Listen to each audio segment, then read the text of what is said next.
നാട്ടിക ഗ്രാമപഞ്ചായത്തിലെ റോഡ് നിർമ്മാണത്തിന്റെയും ശുചീകരണ പ്രവർത്തനങ്ങളുടെയും ഭാഗമായി ലഭിച്ച മണ്ണ് കടത്തിക്കൊണ്ടുപോയവർക്കെതിരെ പോലീസ് കേസെടുക്കണമെന്നാവശ്യപ്പെട്ട് കോൺഗ്രസ് നാട്ടിക മണ്ഡലം കമ്മിറ്റി നാട്ടിക പഞ്ചായത്തിന് മുൻപിൽ സമരം നടത്തി. DCC general secretary K Dileep Kumar ഉദ്ഘാടനം ചെയ്തു. ഒരു സ്വകാര്യ വ്യക്തിയുടെ അമൽ എന്ന് പറയുന്ന നമ്മുടെ പ്രിയപ്പെട്ട സഹപ്രവർത്തകന്റെ പറമ്പിലിടുമ്പോൾ സ്വാഭാവികമായി ഒരു സ്വകാര്യ വ്യക്തിയുടെ പറമ്പിൽ അത് നിക്ഷേപിക്കുമ്പോൾ തന്നെ ആ പറമ്പിന്റെ ഉടമസ്ഥന്റെ ആ വ്യക്തിയുടെ അനുവാദം മേടിച്ചിട്ടുണ്ടാകും. ഇവിടെ അങ്ങനെ അനുവാദം മേടിക്കാതെയാണ് ആ മണ്ണ് അവിടെ നിക്ഷേപിച്ചത്.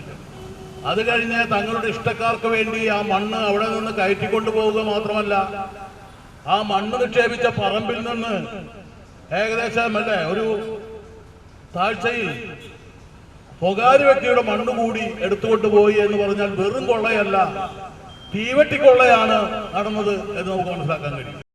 മണ്ണ് കടത്തിക്കൊണ്ടുപോയതിന്റെ കൃത്യമായ തെളിവുകൾ കോൺഗ്രസ് നൽകിയിട്ടും പോലീസ് കേസെടുക്കാൻ തയ്യാറാകുന്നില്ല. ഇതിനെതിരെ ശക്തമായ സമരപരിപാടികളുമായി മുന്നോട്ടു പോകുമെന്നും DCC secretary K Dileep Kumar പറഞ്ഞു. പ്രതിഷേധ യോഗത്തിൽ കോൺഗ്രസ് നാട്ടിക മണ്ഡലം പ്രസിഡന്റ് PM സിദ്ദീഖ് അധ്യക്ഷത വഹിച്ചു.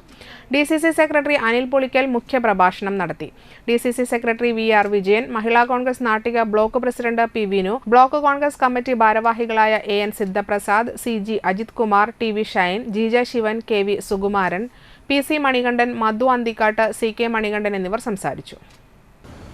ജനങ്ങൾക്ക് വേണ്ടിയുള്ള ക്ഷേമ വികസന പ്രവർത്തനങ്ങൾക്ക് പൂർത്തീകരിക്കാൻ, അതിന് മുൻകൈയെടുക്കാൻ ഒരു എത്തും പിടിയുമില്ലാതെ നിൽക്കുന്ന പഞ്ചായത്ത് ഭരണസമിതിയെ നമ്മൾ കാണുന്നു.